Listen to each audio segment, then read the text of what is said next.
आशा करता हूँ आप सब बहुत अच्छे होंगे। मेरा नाम है सिद्धांत अग्निहोत्री। स्टडी ग्लोस पे आपका बहुत बहुत स्वागत है। आज के दिन दोस्तों मुझे याद है शाम के लगभग 6 बजे हुए थे। देखिए मेरे रोंगटे खड़े हो रहे हैं। शाम के 6 बजे हुए थे और मैंने ये न्यूज़ देखी। डेवलपिंग स्टोरी थी और सबसे पहले मैंने क्रैक की थी, मतलब जाहिर सी बात है मीडिया पर आ गया था ये। और उस समय मुझे लगा कि 2-3 टूरिस्ट पर एकदम से आतंकवादियों ने हमला कर दिया, जैसे शिवकोड़ी में हुआ था। लेकिन दोस्तों अगले 1-2 दिन में जो तस्वीरें सामने आई, हम सबको रुला दिया। मैं ट्रॉमा में चला गया था। मैं 2-3 दिन तक नॉर्मल नहीं हो पाया था। मेरी वाइफ नॉर्मल नहीं हो पाई थी, क्योंकि कोई भी हो सकता था यार। हम में से कोई भी हो सकता था पहलगांव में। मैं खुद बायसारन गया हूँ, ट्रैक करके जाना पड़ता है वहाँ पे, और वहाँ पे ना वो जो ट्रैक है वो तोड़ दिया है, बेसिकली जो मेन ट्रैक है, ताकि पहाड़ों से आप खच्चर लेके ऊपर जाएं। मेडोज़ हैं, खूबसूरत मेडोज़ है, बट मुझे उतना वर्थ वो नहीं लगा, क्योंकि पहली बात तो वहाँ पे मुझे अभी भी याद है कि मैंने ये बोला था कि यार ये सेफ्टी, क्योंकि दिक्कत है ना कि वहाँ पे कोई आर्मी थी ही नहीं। ऐसे जितनी जहाँ पे भी गया मैं, वो आर्मी तैनात थी, ठीक है, और सेफ्टी फील होती थी क्योंकि भीड़ भाड़ वाला एरिया था। यहाँ पे कुछ नहीं था, कोई आर्मी नहीं, कोई सिक्योरिटी नहीं। बहुत दिक्कत हुई दोस्तों, मतलब बहुत ज़्यादा। प्रगति जगदाले बताती हैं कि मेरे सामने मेरे हस्बैंड और उनके दोस्त को मार दिया। उनकी जो बेटी है असावरी, वो बताती हैं कि मेरी माँ प्रगति जो है वो रोने लगती है ये बोल के। हालांकि पुणे म्यूनिसिपल कॉरपोरेशन में उनकी जॉब लग गई है, लेकिन ये जॉब भी इतनी आसान नहीं थी, इतनी आसान थी नहीं, ये स्ट्रगल करना पड़ा। लेकिन वो बोलती हैं कि आज भी मैं ट्रॉमा में हूँ। मैं अगर ज़रा सा भी लाउड साउंड सुनती हूँ ना तो मैं जग जाती हूँ। Post stress traumatic disorder, PTSD जिसको बोलते हैं, कि आपने ऐसा कुछ देखा ना कि वो ज़िंदगी भर वो हो गया, लेकिन वो ज़िंदगी भर आपके साथ रहेगा, आपके दिमाग में रहेगा। वो डरती हैं, वो एंग्जाइटी, पैनिक अटैक्स पड़ते हैं कि अगर कुछ भी ऐसा सुन लेती हैं वो। और ऐसे बहुत लोगों के साथ। ऐशन्या द्विवेदी, अक्टूबर में, पिछले अक्टूबर में उनकी शादी हुई थी, पिछले के पिछले अक्टूबर में, और उन्होंने नहीं सोचा था। वो कश्मीर गए थे। बहुत ही शुभम द्विवेदी जो था दोस्तों, मेरी जो ननिहाल है कानपुर में, उनके पीछे ही घर है वो उनका, ठीक है। तो उन्होंने आंखों देखी बताया कि उनके घर में क्या हाल थे। तो शुभम द्विवेदी एक बिजनेसमैन था, बहुत ही अच्छा लड़का, बहुत ही चंचल लड़का, और कहते ना कि ऐशन्या और शुभम एक दूसरे की जान थे। बट सामने ऐशन्या के उसका दिमाग खोल दिया था। बोला कि वो बहुत इंटेलिजेंट था, लेकिन उसके सामने मारा था, उसके दिमाग पे उसने मारा था। और मैंने बोला था मुझे भी मार दो, लेकिन उन्होंने मुझे छोड़ दिया था। बहुत सारी दोस्तों कहानियां, बहुत सारी। और ये इंसिडेंट ऐसा था ना कि हर किसी को रुला दिया। Every Indian cried. बहुत जो बोलते थे पाकिस्तान ये वो, देखो कितना बेशरम है ना। इसीलिए कहते हैं ना कि ये जो, मतलब अगर आप इसको सपोर्ट कर रहे हो तो आप भी उन्हीं राक्षसों जैसे हो। अगर आपको लगता है कि या जिहाद के लिए लड़ रहे हैं तो आपके और उस राक्षस में कोई फर्क नहीं, वही राक्षस तुम भी हो, और हर राक्षस का उसका संहार करना पड़ता है। ये चीज़ है। बहुत सारे, आज 22 अप्रैल है, 1 साल हो गए, ऑपरेशन सिंदूर हुआ, इंडियन आर्मी काफ़ी आगे बढ़ गई। इंडियन आर्मी ने सीधा ये बोला, जैसे PM मोदी ने अपनी स्पीच में बोला कि we will not bow down to terrorism, हम आतंकवाद के सामने झुकेंगे नहीं, बिल्कुल नहीं झुकेंगे। एक एक्ट ऑफ वॉर है कि अब अगर आतंकी हमला हुआ तो ये एक्ट ऑफ वॉर माना जाएगा, यानी कि हम सीधा युद्ध कर देंगे पाकिस्तान के ऊपर, सोचेंगे बाद में, इस बार तुम्हारी चड्ढी उतार के तुमको नंगा करके दौड़ाएंगे। ये भारत का स्टैंड, ऑफिशियल स्टैंड है। ये चीज़ है। बहुत सारे। जयपुर में नीरज उधवानी, 70 साल की उनकी माँ है, उन्होंने बोला था कि बेटा ट्रिप पे जाओ, लेकिन आज वो फैमिली ज़्यादा किसी से मिलती नहीं है, जयपुर में जो फैमिली है, क्योंकि वो उस इंसिडेंट को याद नहीं करना चाहते हैं। वो जब उस इंसिडेंट को याद करते हैं ना तो उनकी वो मेमोरीज ट्रिगर हो जाती हैं। वो कोशिश तो कर रहे हैं कि नॉर्मल लाइफ जिए, लेकिन इतना आसान है नहीं। भावनगर गुजरात में यतेश परमार और उनके 16 साल के बेटे सुमित को मार दिया गया था। जो 26 लोग मारे गए थे ना, यतेश और 16 साल के बेटे थे। और बता रहे कि ट्रेजेडी ने उनकी पूरी ज़िंदगी बदल दी। जॉइंट फैमिली, अब कहीं ट्रैवल करती ही नहीं है। उनकी वाइफ और उनकी मदर जो है, उन्होंने किलिंग को, उन्होंने सामने अपने बेटे और अपने पोते को मरते हुए देखा, और पूरी तरीके से अब उन्होंने विड्रॉ कर लिया। हालांकि समाज साथ आया, सबने कंसोल किया, लेकिन वही बता रहे ना, क्या कर सकते हैं। बैंगलोर में भारत भूषण, उनके लिए तो जिंदगी एकदम से बदल गई।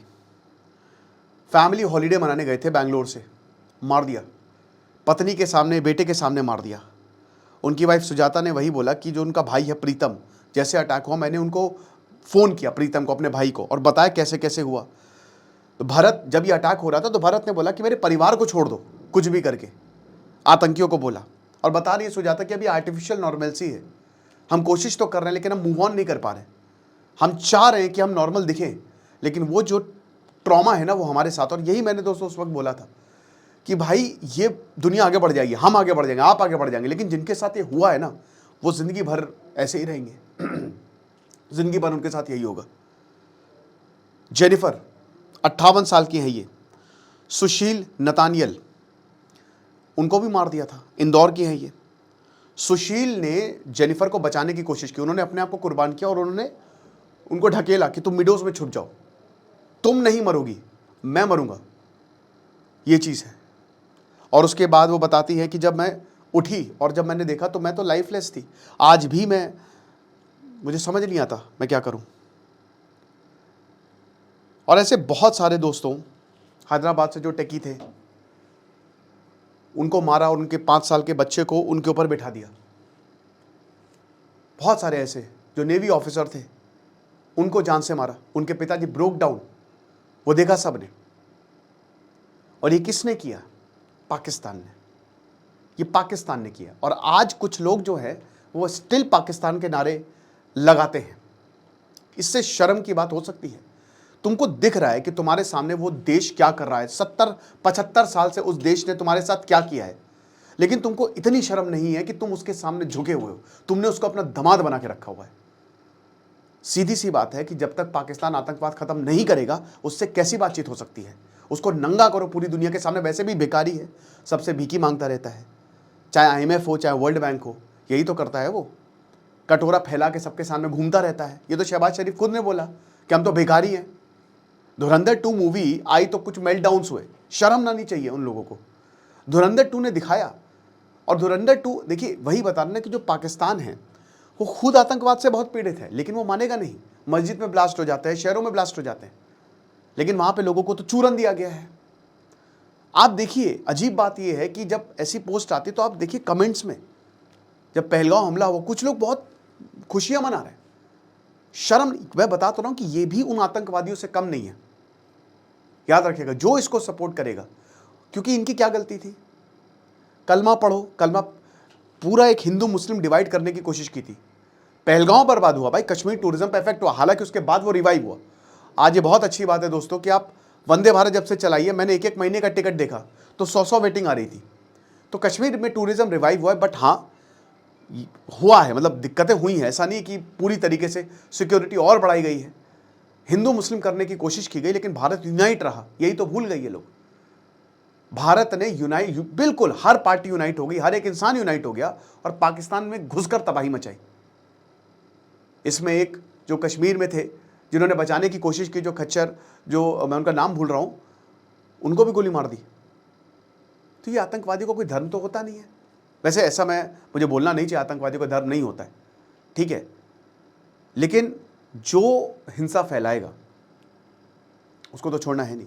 फिर भारत ने कार्रवाई की, भारत ने ऑपरेशन सिंदूर किया और उसके बाद भारत ने अपनी आर्मी को काफ़ी मॉडर्नाइज किया, ठीक है।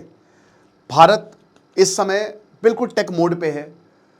हमको ज़्यादा फाइटर जेट्स की ज़रूरत है तो हमने अपने स्क्वाड्रन बढ़ाए, ठीक है। हमने राफेल ऑर्डर किए, फ्रांस के साथ बहुत कुछ प्रोपेगेंडा फैलाया पाकिस्तान ने, बट वो सब एक्सपोज हो गया। Everything got exposed. कुछ भी प्रूव नहीं कर पाए। पाकिस्तान ने देखा कि रात में कैसे दिन होता है, ठीक है। रात के 2 बजे मारी थी मिसाइलें, मिसाइल मार रहे हैं जनाब, और ऐसी की तैसी कर दी थी, खत्म, ब्लास्ट गॉन, एक साथ में 200 गए, और जबरदस्त तरीके से मारा है। मारना चाहिए था। और भारत ने बहुत ही प्रिसाइज स्ट्राइक की थी कि आतंकवादियों को ही मारा जाए। भारत ने यह भी दिखाया कि हम कितने रिस्पॉन्सिबल हैं। पाकिस्तान तो ऐसा बेशरम देश है कि उसने अपना एयर स्पेस ओपन रखा हुआ था, उसको अपने ही लोगों की चिंता नहीं है कि मारो, सिविलियंस मरेंगे तो तुम्हारे ऊपर इल्ज़ाम लगाएंगे। ये हालात, उसने अपना एयर स्पेस ओपन रख दिया था।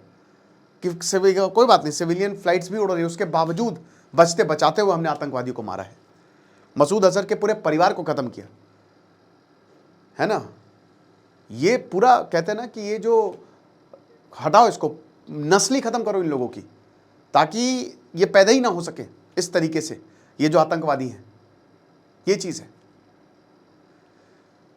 लेकिन दोस्तों, पहलगांव हमला भारत के इतिहास में जितने भी आतंकी हमले हुए हैं वो सबसे ब्रूटल है, सबसे ब्रूटल, और एकदम हमास इसमें इन्वॉल्व है।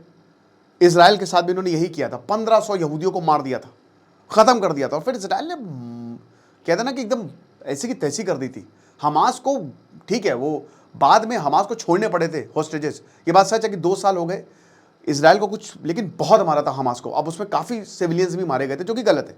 45,000 सिविलियंस थे, उसमें बहुत बच्चे थे, औरतें थे, लेकिन फिर इजराइल ने बोला कि हम नहीं छोड़ेंगे, तुम जहाँ जाओगे वहाँ मारेंगे तुमको, और ख़त्म कर दिया। आज हमास बचा ही नहीं, लगभग ख़त्म हो गया है, इतना मारा है। पूरा जो गजा है वो इजराइल के कब्जे में है, बट वो एक कहता है ना कि इजराइल को जो उसकी स्ट्रैटेजी थी वो गलत थी। इजराइल को कॉन्फिडेंस में लेना चाहिए था लोगों को, और मारना चाहिए था आतंकियों को। उसने सबको मारना शुरू कर दिया। अब इजराइल की भी वो कह रहा था कि भाई शील्ड लेते हैं, ये हॉस्पिटल में छुप जाते हैं, ये हर जगह, तो हम तो, लेकिन दोस्तों ये ऐसे दुनिया में चलता नहीं है। तो हमास का इसमें साफ साफ हमको, और अभी पाकिस्तान जो है अपने आप को एक्सपैंड कर रहा है। बांग्लादेश में अब नई सरकार आई है। अभी जब तक मोहम्मद यूनुस था, अमेरिका का चमचा, तब तक तो बहुत बढ़िया रहा, लेकिन अब भाई जब से नए प्रधानमंत्री आए हैं, ठीक है, बांग्लादेश के जिया उल हक के, अरे खालिदा जिया के बेटे, क्या नाम था यार, तारिक, ठीक है, तारिक जब से आए हैं तो तब से चीज़ें बहुत बेहतर हो रही हैं। और उन्होंने 1971 में जो जेनोसाइड हुआ है, सीधा सीधा पाकिस्तान को रिस्पॉन्सिबल ठहराया है ना। इतिहास थोड़ी ना मिटा सकते हो तुम। अब चीज़ें ठीक हो, मतलब वही बात है कि हो सकता है कि बांग्लादेश और इंडिया जो है वो वापस जुड़ रहे हैं, साथ में जुड़ रहे हैं। तो पाकिस्तान नए अल्टरनेटिव देख रहा है कि कहाँ से और आतंकवाद फैलाया जा सके। कौन सा बॉर्डर है, नेपाल बॉर्डर पे जैसे भी रिपोर्ट आई थी कि नेपाल के बॉर्डर से घुसने की तैयारी है। नेपाल में भी बलेशाह आ गए। हालांकि अभी जो उनके, देखिए बहुत ज़्यादा स्ट्रिक्ट है वो, बहुत ज़्यादा, उसको लेकर विवाद हो रहा है, काफ़ी प्रोटेस्ट उनके खिलाफ होने लगे। अब उन्होंने स्टूडेंट यूनियन को बैन कर दिया है, भारत में जो प्रोडक्ट उन पर टैक्स लगा दिया है, तो इसको लेकर काफ़ी विवाद हो रहा है। ठीक है, ये बात सच है कि बालिन शाह ने, पीएम मोदी ने बोला कि आप आइए सबसे पहले, तो उन्होंने मान लिया ये बात, बट अभी बहुत सारी चीज़ें देखनी बाकी हैं कि बालिन शाह कैसे प्रधानमंत्री बनते हैं, ये चीज़ है। तो हम यही बोलेंगे कि आगे ऐसे हमले ना हो, भारत एकदम चौकन्ना रहे। पीएम मोदी ने भी बोला है कि हम आतंकवाद के सामने झुकेंगे नहीं, और वो दिख रहा है साफ साफ कि जिस तरीके से हमारी तैयारी समय चल रही है, जिस तरीके से हमारी आर्मी जो है वो तैयार है, हम अपनी आर्मी को मॉडर्नाइज कर रहे हैं लगातार, एक एक स्टेप। अभी विजन 2047 डॉक्यूमेंट जो हो, डिफेंस विजन का जो पेश किया गया है राजनाथ सिंह ने, उसमें बहुत सारी बातें, और इस बार हम ऑफेंसिव हैं। मतलब हमारे जनरल, हमारे डिफेंस मिनिस्टर वो साफ साफ बोल रहे हैं कि पाकिस्तान की औकात दिखा देंगे। ठीक है, तुम्हारी वो हालत करेंगे ना कि तुम 1000 टुकड़ों में बटोगे, है ना, और उसके बाद भीख मांगोगे, हमको देश बना दो, हमको देश बना दो। ये चीज़ है। आगे आपको क्या लगता है, आप मुझे कमेंट बॉक्स में बताइए। भगवान आत्मा को शांति दे, परिवार को ताकत दे। Thank you so much.